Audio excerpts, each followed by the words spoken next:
SoapBox Radio. Potting it out there with My Lime Boots. The Lifestyle Edit. Hey guys, it's Ryan. It's a Thursday afternoon. Welcome to SoapBox Radio. As today I push my boundaries to a place that I'm really not comfortable with. In fact, I'm taking myself to a place that I usually avoid completely and utterly every single time. I hope you joined us for last week's show where we chatted to Azande Ndebele, where we were at Kivitzkroon and we chatted about all things travel and her love of Africa. She also shared some very interesting insights into her approach to blogging and some of those unique tips. I'm looking forward next week to chatting to Azande Ndebele, who we had to postpone that show with because I had flu, and I'm looking forward to doing that again next week. Back to today's show as I chat to a lady whose love language is masterfully creating food on a plate.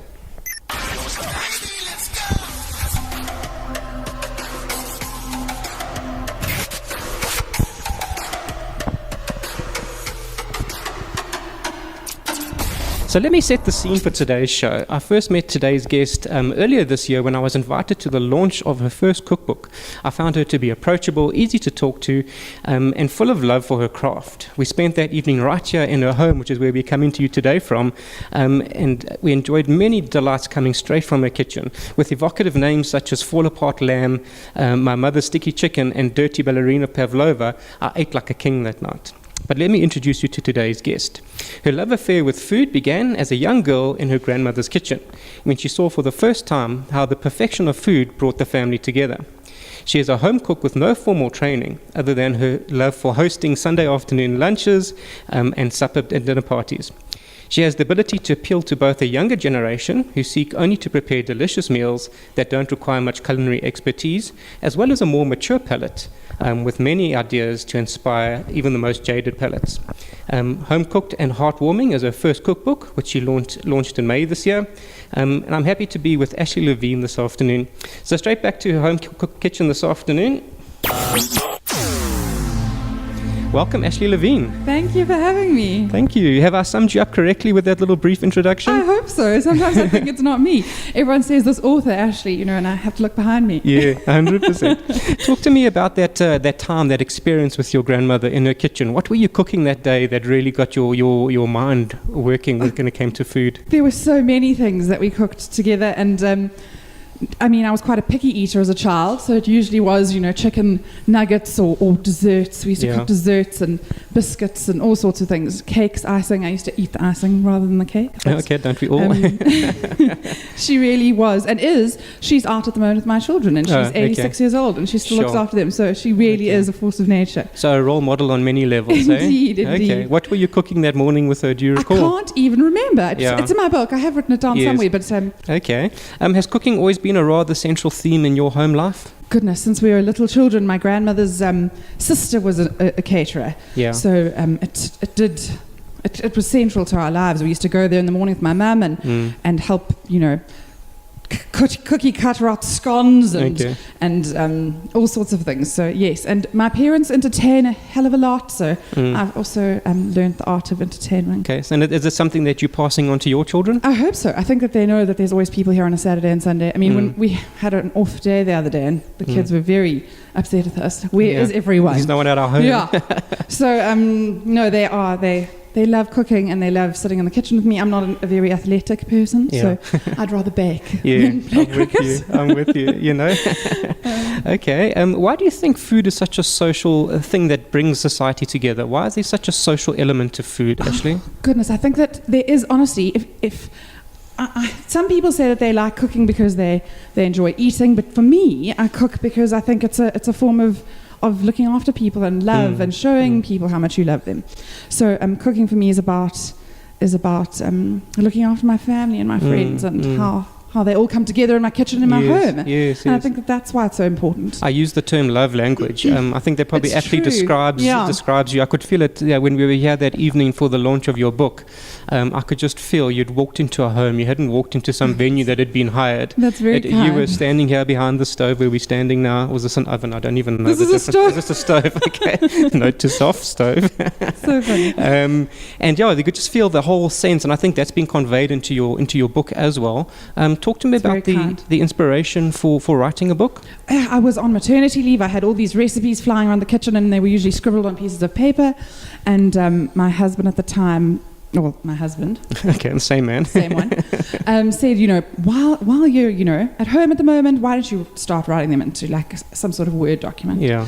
So we did that, and it and it turned into an 86-page book, Sure. I suppose. Okay. So then we went on to photography and food styling and all that Sure. sort of jazz, and it became this book. And quite frankly, I don't know how it all happened, but it was Yeah. very fluid and Yeah. extremely rewarding. Did you ever consider writing a cookbook at any point? I don't think it crossed my mind. Yeah. It wasn't something that I set out to do. Yes. It was something that happened, and so very happily so. What sort of period of time did that take place? Was that a couple of months, a year? Sophie's too. Okay, so a 2-year process. A 2-year process. Yes. It does. It takes ages, and Yeah. it takes. I mean, it takes one whole day to kind of take photos of 5 dishes. Yeah, So yeah. I mean, just that took an age. Yeah. So no, it was a lovely thing to do. Yeah, I think writing a book is not for the faint of heart. It really needs to be isn't. something you're passionate about before you jump into it. If you're doing it just to make money, I think you're on the wrong path. It is definitely just for the love. It Yeah. is definitely not for the money. Yeah, your writing style is very conversational and very, very easy to read. Thank you. That's obviously a lot about who and what you are. Was that important for you to convey that into your book? It was the way I was trying to put myself into somebody else's shoes and hopefully have not be, told how to cook and what you should do. It should be more Yeah. fluid and should be easy. I wanted it to feel easy as much as it looked. I don't know. Yeah. No, I think you've done an excellent job. Thank you. And we're going to test some of your cooking out this I hope so. afternoon. Personal memories, I think they play a big role in your life and in the book that you've written. I Talk think to me about them. Lots of my recipes actually come from certain people and remind me of certain people, and certain ingredients remind me of certain people. So it was important to me to kind of showcase those particular recipes and those people in my Yes. book. Okay. It was a nice way to also, tell them how much I appreciate them. Yeah. What really stands out for you? What's your favorite recipe in the book? Goodness, there's so Can many. I put you to one? The one I cook the most, I think, is the short rib. Okay. My husband's favorite. Yeah. So we do that often. Father's Day, we just did it. Yes. The other So day. yes, people really love that one. Yeah. Okay. Guys, hang around. When I come back, I'm going to carry on talking to Chef Ashley Levine, and we're going to do 1 or 2 things on the stove. Indeed. We know it's the stove, Stove now. and oven. There we Stove go. and oven. Okay. We'll be back right now. Share your thoughts and be part of the show now.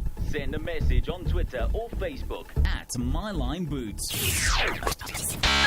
You're tuned in to SoapBox Radio. Podding it out there with MyLineBoots. I'm chatting to Chef Ashley Levine this afternoon about her new cookbook. Ashley, you cook with a lot of butter and a lot of flavors. How does this reconcile with the whole banting and approach to healthy eating these days? I think that if you're going to entertain people and you're going to have people over to your home, I don't know if it should be sugar-free or fat-free Okay. or carb-free. So, I mean, it should be tasty is what you're saying. It should be tasty. I'm a big believer in balance and doing things the way, if you want to eat dessert tonight, don't, have chocolate for breakfast. Yeah, no. So if you're going to have people over, I think make it delicious and it'll give you more confidence. People don't want to eat sugar-free dessert. I mean, when they leave your house, they're going to go, oh my God, that was awful. Great. Yeah. So rather make something delicious if you're having people over. It'll give you more confidence. It'll make them want to come back. And you know what? You can always make yourself sugar-free Later. In the privacy of your own home in when the nobody's privacy there. of your own Okay. sadness. So the book is really for entertaining. It really is meant Yeah. for someone who's wanting to entertain, put something on. For those who have no skill, like myself, and those who have immense skill, it's really not meant to be a day-to-day, this is what you 3 meals a day, and this is your carb count or whatever those people look at. I think there are a few. I mean, I have got substitutions in certain places. Say if you want to make this in a certain way. Yeah. So it is. I think you can use it most days, but with trepidation sometimes. Don't eat 14 desserts a day. Not today, but maybe tomorrow. Maybe tomorrow.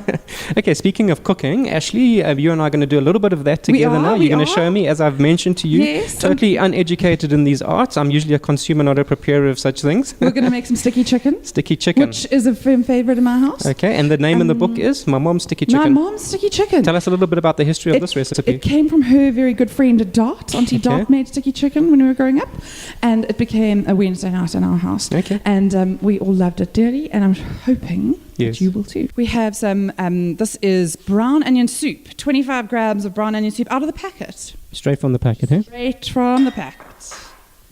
This is just plain smooth apricot jam.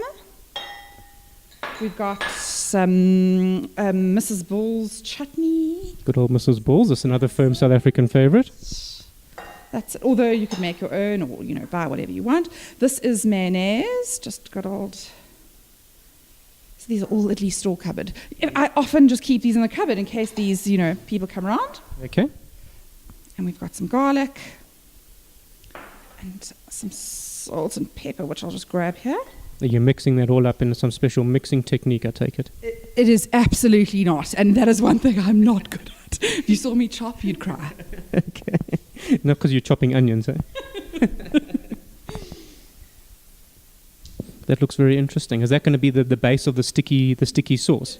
It's the sauce, and I know it looks pretty gloopy and sad at the moment, but it becomes delicious, I promise. What gives it the sticky consistency, that apricot jam? The sugar. Oh, the sugar. Oh, good old sugar, hey? And the sugar's in the apricot jam, obviously, hey? Okay. And that is it. And that's the sauce? That's it. We're going to put some chicken in this bowl here, and we're going to pour that on. Okay, do you want to grab the chicken? So the chicken is there. There we go. Chicken pieces. Guess what your family's getting for supper tonight? And happily so. Is it a firm favourite in your house too? It is indeed. So we'll just pour that over, equally kind of. And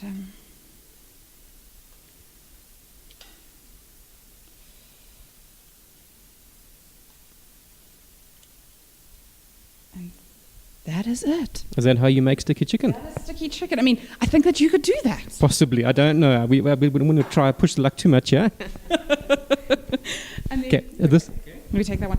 And that's just going to go in the oven for about 45 to 50 minutes. You'll have to just check it. Okay. And that's it. Wonderful. So we're going to pop that into the oven shortly. Indeed. And then we're going to carry on chatting. Should we stick it in the oven? Yes, sure. 100%.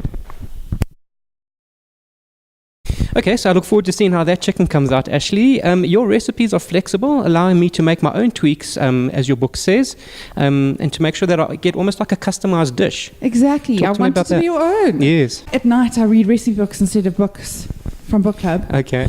And I often think this is a great idea, and then go and make it myself. You don't have to look at the recipe again. You can think, oh, there was ginger in that, and and go and make it. So, are you constantly working on your recipes? Do you have a set recipe for every item, or is it a fluid thing in your mind? It's a fluid thing, and I think about food 90% of the day, and I'll be driving somewhere to fetch the kids and go, you know what I'm going to make for dinner tonight. Okay. And I think that is what cooking's all about. Okay. It should make you feel happy. It shouldn't make you feel very nervous. And having people over shouldn't make you feel that way. Sure, if you need to go to Woolworths and buy half the stuff ready-made, who cares? Yeah. Your inspiration, you've spoken about reading books. Where else do you find inspiration from for these recipes? I watch a hang of a lot of TV in terms of food channel in the morning. Yeah. Okay. And I also love a good podcast, which I've been listening to. Yes. There's loads of good ones on food at the moment. And listening to people. I love, have you heard of The Splendid Table? Am I allowed to even talk about it? Yes, no, 100%. The Splendid Table is amazing. And they talk about farmers and where your food's coming from and different flavors that come from farming techniques. And that's a really great thing. I love that sort of thing. And it does give you inspiration. Yeah. The whole market or farm to fork approach is quite interesting. I'm going to be doing something in Maputo soon where we're looking at chefs sourcing stuff in the market and then taking it to the hotel and seeing what it lands up on your plate that evening on the table. And I think you don't need to have a menu saying this is what we'll have for the next 6 months. It can be whatever was available today. Okay. So now, something I really like about you, Ashley, is that you always recommend that a glass of wine should never be far away. Is that central to every cooking expedition? I think it has to be a glass of wine or gin and tonic, but not necessarily. I mean, we've all been pregnant. Yeah. Well, not you, but well, no, not that I know of. No. We do enjoy a glass of wine with our meals at night and when people come over. Good, glass of wine or champagne. Yeah, wonderful. Okay, guys, when we come back, we're going to carry on chatting to Chef Ashley Levine, and we're going to see if that chicken is ready out the oven. And be part of the show now. Send a message on Twitter or Facebook at MyLineBoots. You're tuned in to SoapBox Radio. Podding it out there with MyLineBoots.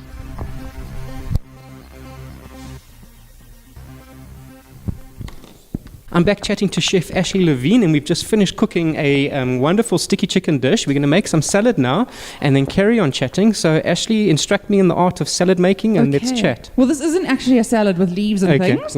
My best type. Exactly. This is actually inspired from a dish we ate in Barcelona. And it's basically just cut up tomatoes, which, I mean, is delicious. These are Israeli tomatoes, which are nice and plump and delicious. And then I take some olive oil and some butter and put it in a pan and just fry up chunks of old bread. So yesterday's ciabatta, put it in there, make it all nice and toasty and crispy, and then it just gets a nice delicious dressing. So the dressing is, I do make my own pesto because I'm a fan, but you can buy from Woolworths. I use this like 3 times a week, so we always have a bit of homemade pesto, and I've always got a bit of basil hanging around from the garden. So it's a teaspoon of pesto. See, there's was this very well. So then we've got some mustard. I got it. I can do anything one-handed. I'm a mom. Multitasking here. Exactly. Do you want me to hold that for you? No, I'm actually okay. Okay. Got some mustard. And we got some honey. Just a little squeeze. Okay. Is honey a good alternative to sugar? Oh, I love honey. We use honey so often. And I use maple syrup a lot too. Oh, really? I think, I know when you've got children and things, we do try and keep their sugar to a minimum, so they have honey on their toast instead of jam and that sort of thing. Okay, while we're doing that, Ashley, speak to me about some of the inspiration for the names of your dishes. We were busy making my mom's sticky chicken, and I had a fall-apart lamb the other night when I was here. I think I tried to be a little bit naughty and a little bit, tongue-in-cheek and a little bit fun. I think nothing needs to be too serious. So sure. A dirty ballerina pavlova is fun. Oh, okay. And there's a little bit of red wine vinegar in there, and then just basically a little bit of olive oil. And that is a whole dressing. I think that you could do this too. This is a salad I would possibly consider eating, especially because there's none of those green leaf things here. Yeah, we're going to put a bit of basil on top, you might. Okay, that basil I can deal with. Okay, good. Okay. Look, I don't think I even enjoy it too much. Okay, well, I'm glad I'm not the only one. Exactly. So that's basically it. And then we're going to I love a good jar. Okay, there we go. Spot the mom. Yeah. So that's basically it. And then we're going to I love a good jar. Okay, there we go. Spot the mom. Yeah. And shake it up. That's very clever. Are you supposed to shake it? Is that what the jar's for? I love making dressing in a jar. Sure, that's very clever. Easy, quick, done, and then we don't have to sit there mixing. And then this is beautiful basil at the moment. I thought the basil was the green one. I know, but this is actually purple basil, so it's beautiful. Sure, look at that. Wonderful. Love that. As you decorate our salad, not salad, talk to me about the photography in your book. It's quite phenomenal, the shots that have been taken there. I don't know who you got to do it, but a gentleman in Cape Town called Henk, and he is incredible. Yeah. Incredible. So it was really amazing. I mean, I flew to Cape Town for 2 weeks, and we had the best time. And the food stylist, Lisa, was incredible. Lisa Clark. She's also got a cookbook out for him. Beautiful. Okay. Sure, look at that. Look at that. Yeah. And that's basically a tomato sandwich. Jeepers. There's a salad I can eat. I'm glad you approve. There we go. Okay, so that is it. And then it'll be served with our sticky chicken. Wonderful. Do you think our chicken's ready? I think so, probably. Okay. Do you want me to get it out? Go grab it and have a look and see? I will indeed. I'll wait for you here. I'll watch the salad. Thank you very much.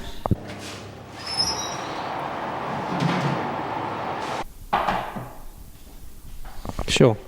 That looks really, really sticky and really, really delicious. Thank you. Thank you very much. Okay, so that took us a sum total of about an hour to cook, An hour. Yeah. And only 5 minutes of prep. Oh, that, I think, is a key in cooking. Yes, yeah. I think it doesn't matter how long it takes. I think my easiest recipes are 9-hour stews. Yeah. But you only worked for 10 minutes. Yeah. And I think that it scares people, but it shouldn't. Yes, no, 100%. Okay, guys, when we come back, we're going to taste some of this wonderful food that Ashley prepared. Hang around. And be part of the show now. Send a message on Twitter or Facebook at MyLineBoots. You're tuned in to SoapBox Radio. Podding it out there with MyLineBoots. Great, so I'm back this afternoon with Chef Ashley Levine, and we've just made, or mainly Ashley, I've just sort of supervised, as Ashley needs a bit of supervision. Kept me company, which is most important. There we go. Some sticky chicken, her mom's sticky chicken, and a really wonderful salad that has no green leaves other than the basil, which I'm really happy about. Ashley, let's go have a taste. Sure. Are you a drumstick man or a thigh man? I'm more of a drumstick man, to be honest. Perfect. Yeah. No, we all have a preference. There we go. Correct. Give you 2 because it's sure. delicious. Do I look hungry to you? Maybe. I'm hungry. Taking food away from your family for tonight.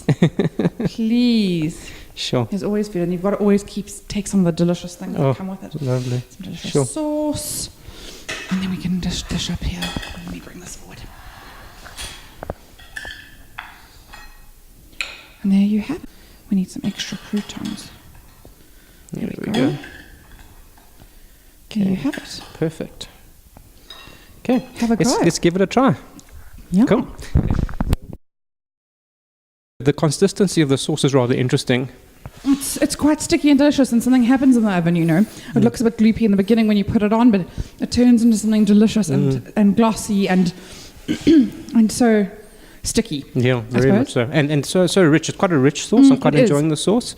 And this pairing with the salad that's not a salad, it's one new term. Exactly. I'm really it's crunchy. enjoying that. I think crunch and it's a little bit acidic, and I think that works well with the sweetness of the chicken. And nice textures between the chicken and the salad, the meal. I'm really enjoying that. Good, I'm glad. Good. I'm glad you like it. Ashley, you're a mom of 2 young children. How do you balance those roles between chef, author and mom? There must be lots that are keeping you busy every day. Yeah, they are. They keep me very busy, but I'm very happy to have help. My husband's divine, and he is very helpful. And I suppose, cooking is very inclusive, which is so nice. Yeah. That the kids can sit here with me, and it's not like I'm out of the house cooking. They are with me when I'm doing it. So it's very nice. So are you teaching them to be young master chefs? Is that part of the plan? I don't think I'm a master chef. So they definitely sit with me, and we bake, and we are...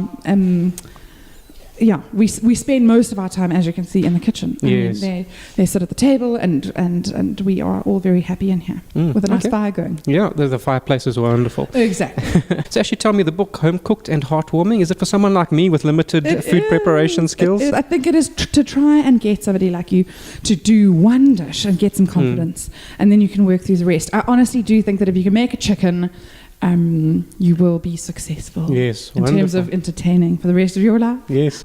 Okay.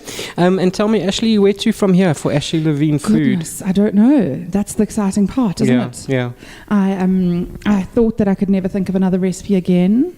After finishing the book, but you never know. I've now got a whole bunch on my phone. So okay, wonderful. As the inspiration's been coming. It is. Okay. So, and I think that there is an opportunity for me to start teaching, and hopefully that'll be something. Okay. So actually, tell me, what are you working on at the moment? What recipe are you busy finalizing, or is it something you're not prepared to discuss with me? I'm very happy to share any recipe. People come and they're like, "What? How did you make this?" And I email them the next day. It's all about trying to get people to cook. So, no, at the moment I'm trying this new Asian broth chicken that you. It's delicious. I'll send you the recipe. Wonderful. I look forward to receiving that. So tell me, Ashley, where can the good folks get hold of your book, and where can they get hold of you if they want to look for some inspiration directly from Ashley Levine? Instagram. I post there hopefully regularly. I try my best. Okay. You can get me on Facebook. You can get me on shelves, I suppose. Yes. Woolworths and At Home and Exclusive Books and Loot and Take a Lot. And good places like that. All the good places like that. Okay. Well, Ashley, thank you so much for your time this afternoon, and thank you for preparing such a wonderful meal. Such a pleasure to have you. I really enjoyed that. Good. And I really wish you well with everything for the book going forward.